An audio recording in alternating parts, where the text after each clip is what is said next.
अस्सलाम वालेकुम। Operating system subject में आज हम प्रोसेस मैनेजमेंट के चैप्टर को डिस्कस करेंगे। तो सबसे पहले हम देखते हैं कि requirements of an operating system.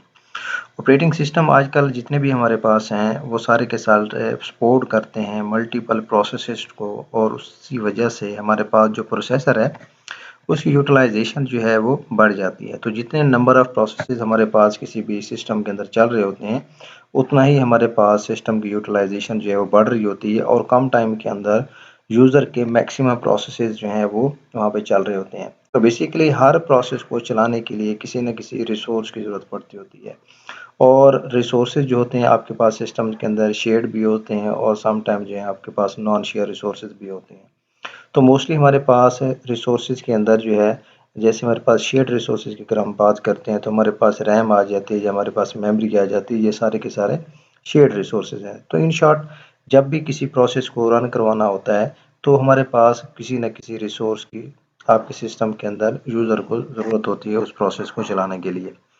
तो सबसे पहले हम देखते हैं कि हमारे पास एक्चुअली प्रोसेस होता क्या है। तो प्रोसेस को जब हम डिफ़ाइन करते हैं तो हम कहते हैं ये प्रोग्राम इन एग्जीक्यूशन। ऐसा प्रोग्राम जो इन एग्जीक्यूशन हो हम उसको कहते हैं वो हमारे पास एज अ प्रोसेस कहलाता है। और basically basic unit of resource allocation है। आपके सिस्टम के अंदर जितने रिसोर्सेज हैं वो तब यूटिलाइज होते हैं जब आप किसी न किसी प्रोसेस को स्टार्ट करते हैं और आप किसी न किसी प्रोसेस को चला रहे होते हैं। उसके अलावा हमारे पास जितने भी प्रोसेसेस होते हैं हर प्रोसेस का एक स्टार्ट टाइम होता है और हर एक प्रोसेस का एंड टाइम होता है। इट मीन्स कि हर प्रोसेस एक स्पेसिफिक जो हमारे पास एक टाइम लिमिट है उस टाइम लिमिट के अंदर स्टार्ट होता है, और एक स्पेसिफिक टाइम लिमिट जब उसकी कंप्लीट हो जाती है तो वो एंड हो जाता है। तो process is control and schedule bye operating system. हमारा ऑपरेटिंग सिस्टम जो है वो सारे प्रोसेसेस के इस फ्लो को कंट्रोल कर रहा होता है, और ऑपरेटिंग सिस्टम ही जो है उसको स्केड्यूल कर रहा होता है। जो हम आगे जाके पीसीबी को डिस्कस करेंगे, प्रोसेस कंट्रोल ब्लॉक को, तो उसके अंदर हम इन सारे कंसेप्ट को डिस्कस करेंगे। तो इन शॉर्ट, हम जब भी किसी प्रोसेस को चलाते हैं तो हमारे पास रिसोर्सेज की हमें ज़रूरत होती है, और हमारा ऑपरेटिंग सिस्टम जितना भी है वो आपके पास मल्टीपल प्रोसेसेस को सेम टाइम के अंदर चला रहा होता है। तो किसी भी प्रोसेस को रन करने के लिए इन शॉर्ट हमें किसी न किसी रिसोर्स की ज़रूरत होती है। तो हमारे पास प्रोसेस के उसके बाद एट्रीब्यूट्स आ जाते हैं। प्रोसेस के 4 एट्रीब्यूट हैं। सबसे पहले हम कहते हैं प्रोग्राम काउंटर है। नेक्स्ट हमारे पास लेक्चर के अंदर हाइपोथेटिकल मशीन आएगी तो हम उसके अंदर इनका यूज़ भी देखेंगे। तो एक्चुअली जो प्रोग्राम काउंटर है वो हमारे पास एक रजिस्टर है, और इसका काम क्या होता है? इसका काम ये होता है कि करंटली एक प्रोसेस जो है वो आपके पास सिस्टम के अंदर चल रहा होता है, और प्रोग्राम काउंटर एक नेक्स्ट आने वाले इंस्ट्रक्शन के एड्रेस को पहले फेच कर लेता है। इट मीन्स कि एक प्रोसेस चल रहा है, नेक्स्ट कौन सा प्रोसेस आएगा, कौन सी सीक्वेंस ऑफ इंस्ट्रक्शन आएगी, उसको प्रोग्राम काउंटर जो है उसके एड्रेस को ऑलरेडी फेच कर लेता है। इसका फ़ायदा क्या होता है कि जो करंटली प्रोसेस चल रहा है, जिस इंस्ट्रक्शन के ऊपर करंटली काम हो रहा है, जैसे वो एंड होती है तो प्रोसेसर, क्योंकि नेक्स्ट इंस्ट्रक्शन का एड्रेस ऑलरेडी फेच हो चुका होता है, तो फ़ौरन ही आपका प्रोसेसर जो है उसके ऊपर एग्जीक्यूशन स्टार्ट कर देता है। तो इसका फ़ायदा क्या होता है? आपका प्रोसेसर आइडल नहीं रहता, फ़ौरन उसके पास एक जॉब आ जाती है, वो उसको कंटिन्यू कर देता है। उसके अलावा प्रोसेस एट्रीब्यूट के अंदर आपके पास टैग की इन्फॉर्मेशन होती है। किसी भी प्रोसेस से रिलेटेड जो आपके पास टेम्परेरी डाटा होता है उसको स्टोर करवाने के लिए आपके पास टैग यूज़ किए जाते हैं प्रोसेस के अंदर। डाटा सेक्शन जो है बेसिकली जितने भी ग्लोबल वेरिएबल हैं उस प्रोसेस के अंदर, उसके लिए हम जो प्रोसेस एट्रीब्यूट्स है उसके अंदर डाटा सेक्शन का जो है वो एलिमेंट है। उसके बाद हमारे पास हीप है।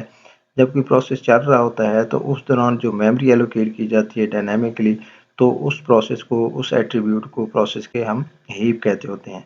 कि एक प्रोसेस चल रहा है, it is the memory that is dynamically allocated during process execution. एक प्रोसेस चल रहा है, उस दौरान जो मेमोरी एलोकेट होती है उसको हम एज अ हीप कहते हैं। उसके अलावा हमारे पास प्रोसेस स्टेट्स आ जाती हैं। प्रोसेस स्टेट्स बेसिकली होती क्या है? It determines the nature of current activity in a process.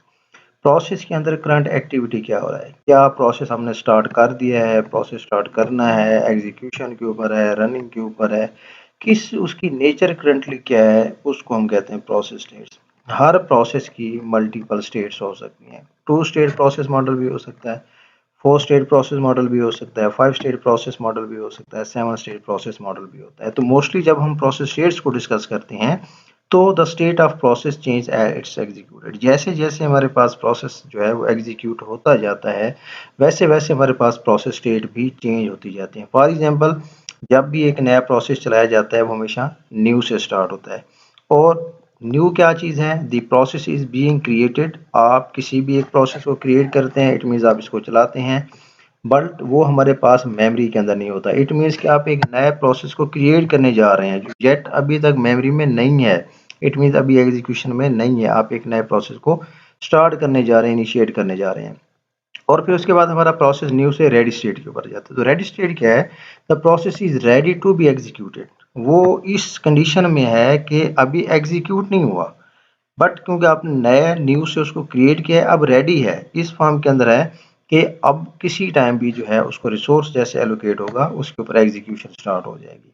तो हमेशा रेडी से फिर कहाँ पे जाता है? जैसे उसको रिसोर्स मिलता है तो वो रनिंग की तरफ चला जाता है। रनिंग से क्या मुराद होता है कि जो प्रोसेस आपने क्रिएट किया था वो रेडी स्टेट के ऊपर गया और फिर उसके ऊपर एग्जीक्यूशन स्टार्ट हो गई है, तो वो आपके पास एज अ रनिंग स्टेट के ऊपर होगा। तो स्टेट्स जैसे कंटिन्यूसली चेंज हो रही हैं। न्यू से रेडी की तरफ गया है, रेडी से फिर वो रनिंग की तरफ गया है। और सम टाइम ऐसा भी हो सकता है अगर कोई एक हाई प्रायोरिटी प्रोसेस आ जाता है तो उस हाई प्रायोरिटी प्रोसेस की वजह से जो करंटली प्रोसेस चल रहा होता है उसको टेम्परेरी तौर पे वेटिंग स्टेट के ऊपर भेज दिया जाता है, ब्लॉक स्टेट के ऊपर भेज दिया जाता है। तो फिर फर्दर जब कि रिसोर्स दोबारा अवेलेबल होता है, फिर कॉन्टेक्स्ट स्विचिंग होती है, दोबारा जब उसको चलाना होता है तो वो डायरेक्टली फिर रनिंग की तरफ नहीं जाता। तो जो प्रोसेस आपने वेटिंग स्टेट के ऊपर रखे हुए होते हैं, ब्लॉक स्टेट के ऊपर रखे हुए होते हैं, वो दोबारा फिर रेडी स्टेट पे जाएंगे, रेडी स्टेट से फिर वो रनिंग स्टेट के ऊपर जाएंगे। और इन दी एंड जो है वो आपके पास एग्जिट का एक स्टेट होती है, एंड की एक स्टेट होती है, पांचवी जो हमारे पास यहाँ पे स्टेट है मेंशन नहीं है। तो हमारे पास बेसिकली 5 यहाँ पे स्टेट्स होती हैं। न्यू है, एक आपके पास प्रोसेस क्रिएट होता है, मेमोरी में भी नहीं है। रेडी के ऊपर क्या होता है कि वो एग्जीक्यूशन में नहीं है बट रेडी है टू बी एग्जीक्यूटेड जैसे उसको रिसोर्स अवेलेबल होता है। रनिंग में क्या है? आपके पास प्रोसेस के ऊपर एग्जीक्यूशन हो रही होती है, करंटली एग्जीक्यूशन वहाँ पे स्टार्ट होती है। सम टाइम ये होता है कि आपको प्रोसेस हाई प्रायोरिटी प्रोसेस के लिए रिसोर्स को लीव करना पड़ता है, तो प्रोसेस जो है वो वेटिंग स्टेट के ऊपर जाता है, वेटिंग से फिर रेडी पे जाता है, रेडी से फिर रनिंग की तरफ जाता है। और इन दी एंड जो है वो हमारे पास एक एंड स्टेट कहलाती होती है, जहाँ पे या इसको हम एग्जिट स्टेट कहते हैं। जब आपके पास रनिंग स्टेट के बाद जब प्रोसेस एंड हो जाता है, उसका टाइम ख़त्म, जैसे हमने अभी डिस्कस किया कि हर प्रोसेस के स्टार्ट है और हर प्रोसेस का एंड है, तो वहाँ पे एग्जिट की तरफ चला जाता है।